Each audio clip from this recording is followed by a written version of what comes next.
Hi everybody, I hope you are doing well. Today we will talk about how to fix or how to solve the problem of not installed on Strava app. We click on settings.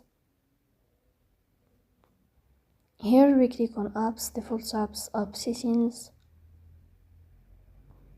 Then we will search about the application of Strava and we click.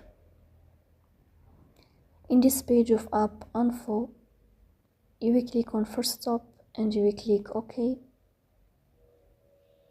Here you will enter to the window of storage. Then we click on clear cache.